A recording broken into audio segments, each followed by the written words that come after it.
સુરતની સેવાભાવી સંસ્થા અગ્નિદાહ સેવા કેન્દ્ર દ્વારા સોશિયલ સર્કલ પાસેના શનિદેવ મંદિર ખાતે બિનવારસી મૃતકોના ફોટા પ્રદર્શનનું આયોજન કરાયું હતું। સુરત શહેરમાં કોઈપણ જ્ઞાત જાતના ભેદભાવ વગર બિનવારસી લાશોની અંતિમ ક્રિયા કરતી સેવાભાવી સંસ્થા અગ્નિદાહ સેવા કેન્દ્રના વેણીલાલ મારવાવાળા દ્વારા અવારનવાર બિનવારસી લાશોની ઓળખ થાય તે માટેના સઘન પ્રયાસો કરવામાં આવે છે। ત્યારે આજે શનિવારે સુરતના સોશિયલ સર્કલ પાસે આવેલ શનિદેવ મંદિર બહાર અગ્નિદાહ સેવા કેન્દ્ર દ્વારા બિનવારસી લાશોના ફોટાનું પ્રદર્શન યોજવામાં આવ્યું હતું। આ પ્રદર્શન થકી સુરતીજનો પોતાના ગુમ થયેલા લોકોની ઓળખ થઈ શકે તે માટેના પ્રયાસ રૂપે પ્રદર્શન યોજવામાં આવ્યું હતું। नमस्कार दर्शक मित्रों, मारू नाम वेनीलाल रसिकलाल मारवाला, अग्निदाह सेवा केन्द्र प्रमुख। अग्निदाह सेवा केन्द्र द्वारा सूरत शहर अंदर बिनवासी लाशों विनामूल्य न्याय जातना भेदभाव वगर अंतिम संस्कार करती संस्था द्वारा आज उधना सोशल सर्कल शनिदेव मंदिर प्रांगण में तमाम बिनवासी मृतदेहों फोटा लगावीने प्रदर्शन राखवामां आव्युं छे।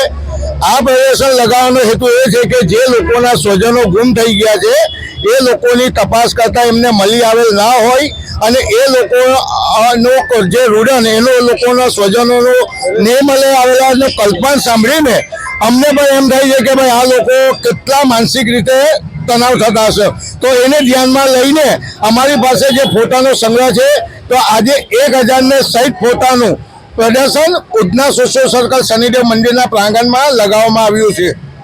अने आजे एक बेन अमारी संस्था में प्रदर्शन में 12 वर्षथी सतत जोता आव्या छे।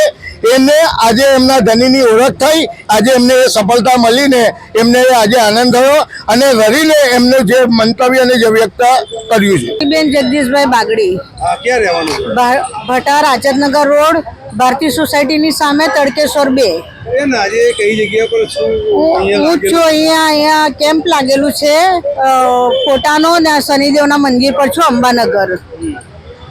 મારા ઘરવાળાનો ફોટા માટે હું દર વર્ષે અહીંયા આવતી હતી તો મને કંઈ શોધખોળ લાગતું નહીં હતું તો હું ફોટા લઈને દર વર્ષે એમને જ ચાલી જતી હતી। ચોક બજાર એકતા ટ્રક્સમાં ગઈ, જ્યાં જોઈએ કીધું ત્યાં જતી હતી પણ કોઈ મળતું નહીં હતું મને। પણ અહીંયા સવારે બી મેં આવી ગઈ તો બધા ફોટા બરાબર જોયું વ્યવસ્થિત તો મને એક ફોટો એવો લાગ્યો તો મેં એમનો ફોટો પાડીને ગઈ, ઘરે ગઈ શોધીને ફોટો લઈ આવી, અહીંયા બતાવ્યું તો મને એમ લાગ્યું કે આ ફોટો બતાવી જોઉં તો પછી બધા ભાઈઓને બતાવ્યું, મેં જરાક જોઈ લો તમે તો એમને જોયું તો કે આ જ છે। પછી મને કીધું કે તમે કેટલા વર્ષોથી? મેં કહું હું તો સાહેબ આમ જોવા જઈએ તો 10મું વર્ષ છે મારું અહીંયા, દર વર્ષે આવું જોઈને જાઉં। ચોક બજારમાં પૂછ્યું તો એ લોકો કે અમને એવી રીતના જાણ નહીં આવે, અમે ફોટા નહીં પાડીએ કે એકતા ટ્રક્સમાં પૂછ્યું। પછી મને કોઈ કીધું એકવાર અશ્વિની કુમાર મોકલેલું ત્યાં કેમ્પ લાગેલું ત્યાં બી જઈને આવેલી, ત્યાં બી મને એવું કીધેલું પણ મારી પાસે ત્યારે ફોટો નહીં હતો બતાવવા માટે। પછી આ ફોટો હું મારા ગામ ગઈ કર્ણાટક ત્યાંથી મેં લઈ આવી। પછી મને આજે અહીંયા સવારે 2 વાર ધક્કો થયો ત્યારે મને મળ્યું સાહેબ।